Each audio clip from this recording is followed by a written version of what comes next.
So what I'm going to tell you is that, one, surface water increased over the last 100 years, the available surface water.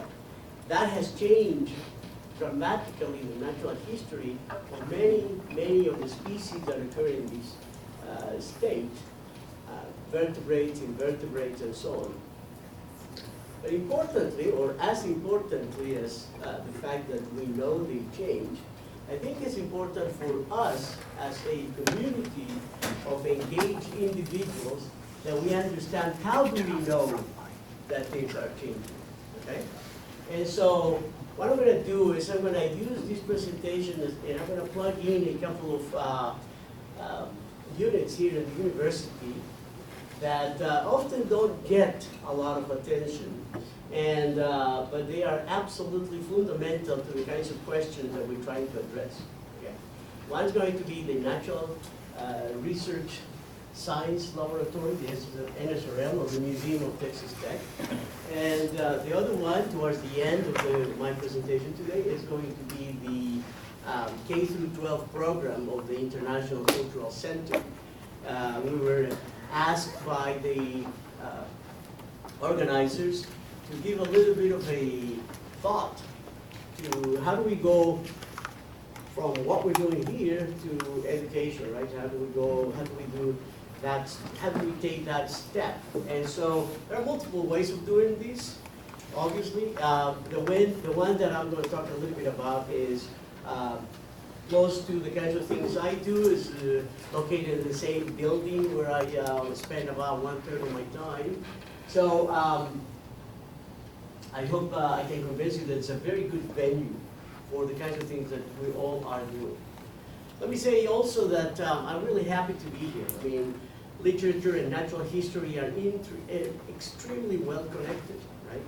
And it is thanks to the writing and the prose of many of the early natural historians that later natural historians and generations upon generations of biologists actually took to the field and started traveling the world and learning about the natural history of the places.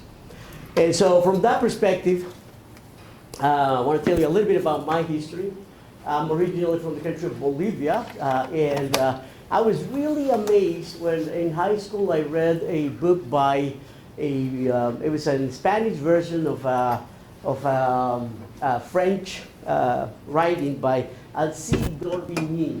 D'Orbigny was a naturalist that traveled around Bolivia, or what eventually became Bolivia in 1820 to about 1830.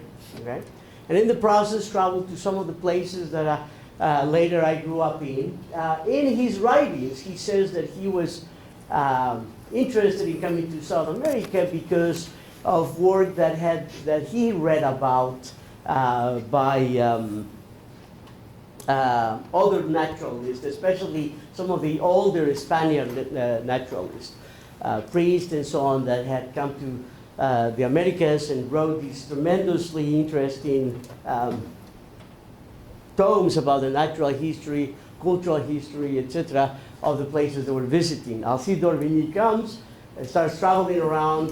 It's one of the first to actually go back to Europe. One of the first naturalists starts writing about the kinds of things that he sees, that he learns, and then somebody who you probably all know, our friend Darwin, Chuck Darwin, as they call him, Charles Darwin, actually talks in his writings about reading about the stuff that D'Orbigny had written about, and that's why he got him interested in coming to the New World. So there's a long tradition of connection between natural history and literature, and I'm so glad to be able to share the space with you guys today. Okay, so you want to go to the next? Oh. Yeah. So we've all seen a figure of this nature, or more or less this nature, right? This is Texas population, reservoir storage capacity. This is, I borrow from a source, the Texas Commission on Water Programs. And this figure goes like this. From 1900 to about 2025, in blue is the actual availability of water, or water storage, that, as you can see, it started slowly, and then after the Second World War actually starts picking up, right? There's what we can call the golden age of water reservoirs and dams building here in the United States in general, but this is Texas. So incredibly fast growth. In green is the population growth. And up until 1950, here's a baby boomer generation, right? So it was sort of linear, and then after 1950 started going up exponentially.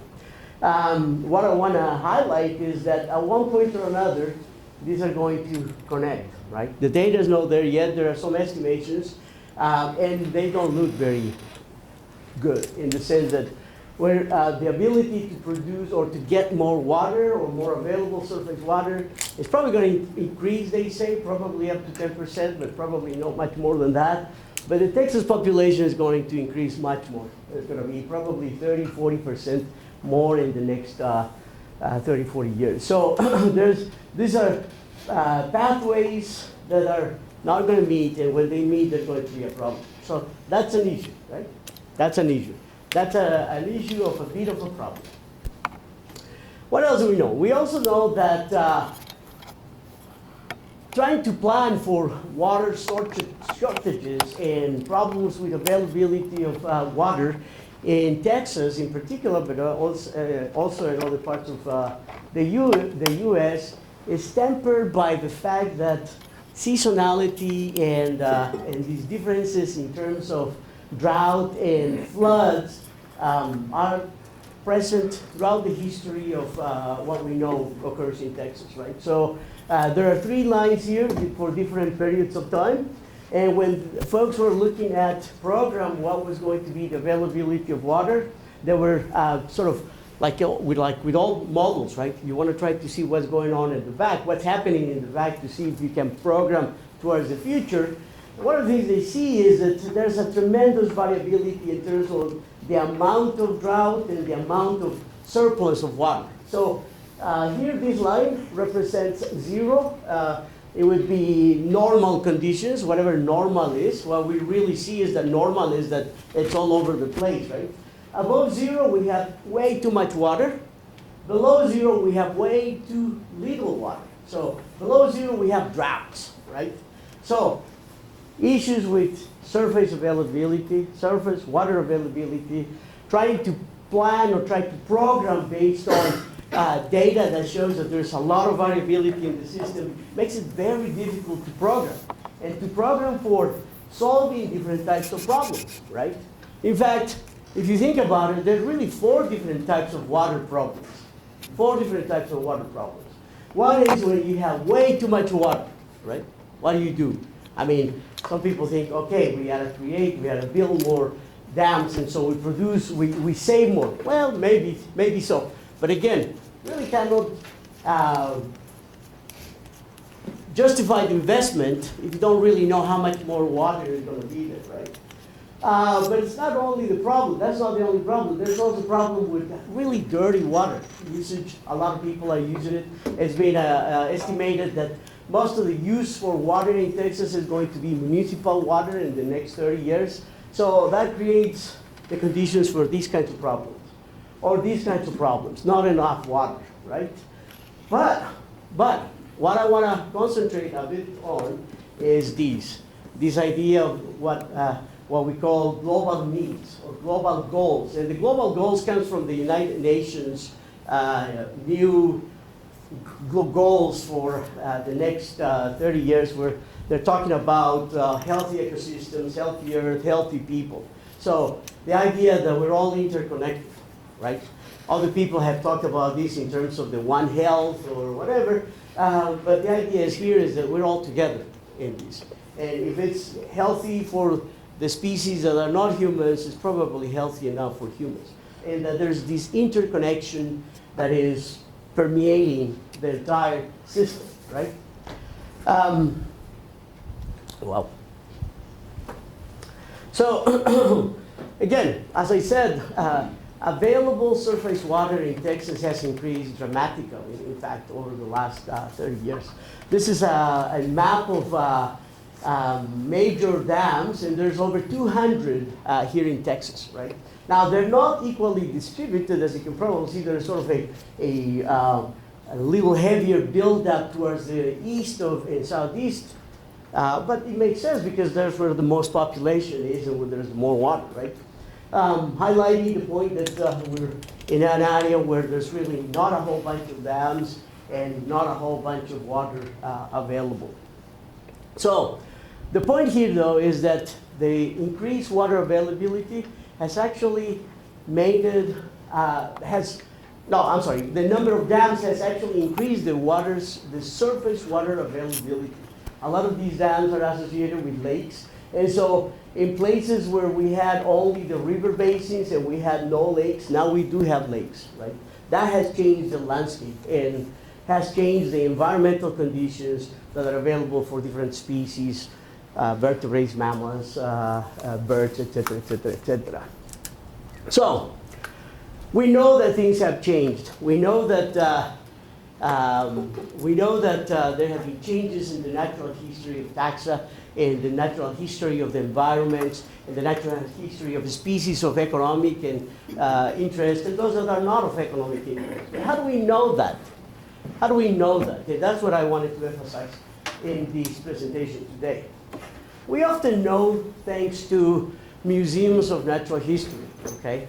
And again, I mean, this is a resource that's available to all communities, but that we hardly ever hear about it because when they're working, and they're working on things like the systematics and the taxonomy of these deer mouse, they're concentrated on doing those kinds of things. And like in everything in science, we want people to become a specialist on details like these, right? We venerate the balkanization of science. We give PhDs, the highest degree in an academic institution, to those individuals that know a lot over things that are very small and very concentrated, right? The more specific you are about knowing how do you tell a species of Peromyscus from other, the better you are in your particular field of study. But these become, in what is called a renaissance in natural history, they become databases that are ready to be mined. Because most of these taxa and most of these specimens, you can barely see them here, are also associated with data that were collected probably a long time ago, and that are preserved in a way that they can be asking questions, or they can address questions of importance right now, right? So collections are the library of life. In the US alone, and these slides are a little old, about 1,600,000 natural history collections, about 1 or 2 billion specimens in these museums, 3 to 4 billion specimens worldwide. Now, for the longest time, these were thought of as being unavailable to most members of society, and they were thought to be available, and they were available only to the curators and the staff of the museums where these specimens were preserved, right?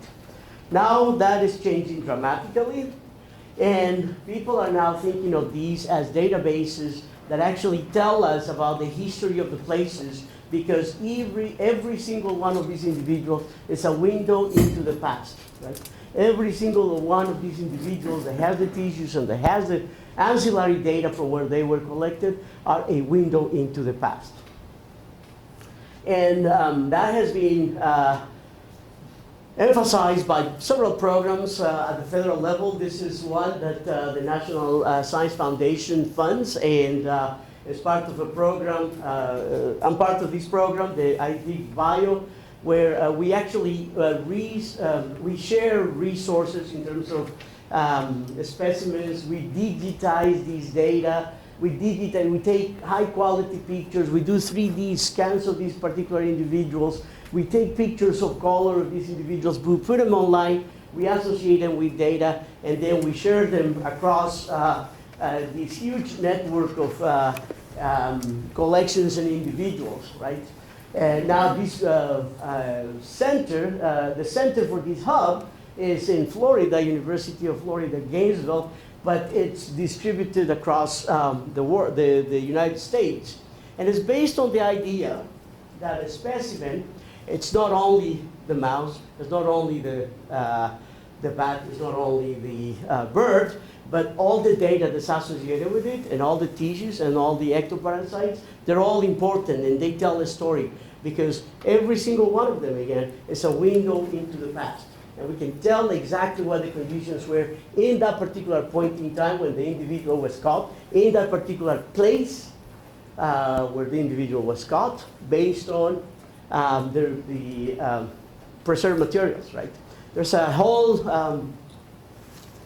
questions that we can go over this material if needed be, but what these type of data help us understand are questions like these. What happens in terms of what are the changes, or how are we going to be able to see what the environmental change is doing to the species that share the same spaces and the same counties and the same streets with us?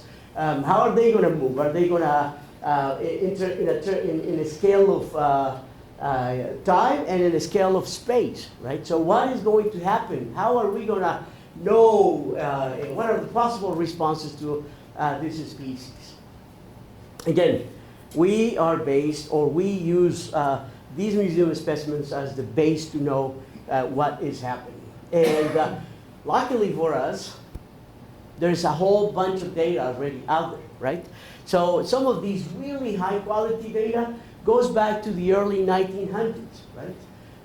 As you can see, this is the copy of a front piece of a paper written by Bernard Bailey in 1905, okay? And it's the result of multiple years of collecting here in Texas. It was the result of that resulted in one of the first maps of ecosystems, or what they used to call ecological units in Texas. And that was based on working in the field under really tough conditions and collecting not only the specimens, but also all kinds of other data associated with it, right? So we have museum, we have field notes, detailed field notes. We have pictures of the environments where the specimens were collected. We have the specimens themselves. And so we can go back to these places and see what has changed, and try to tease out what is the result of natural processes, what's the result of human processes, right? What we know is that there's a lot of change. And though these conditions were pretty, pretty tough conditions to work in the field, now things have changed dramatically. We have a lot of new tools. We have a new set of available tools that allow us to answer some of these important questions about things, how things change. I'm sorry. Okay, so what do we know about Texas and the aspects of the natural history of Texas? One is that Texas is a mega diverse state, all things considered, because of its size.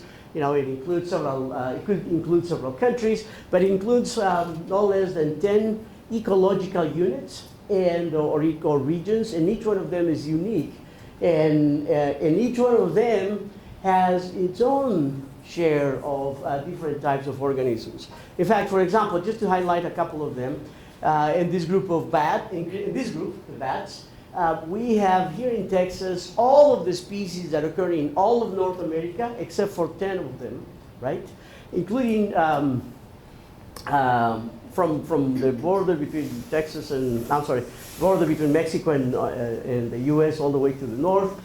So Texas itself is a mega diverse. I mean, there's a lot of species that we know in bats and in many, many other groups. Okay, so what are the kinds of questions that have been addressed with these kinds of data. One, for example, we can tell if some species are forced to migrate because of environmental change, right? We can tell this is before 1945, for example, and we can use 1950 as sort of this breakup point, makes it easier, right?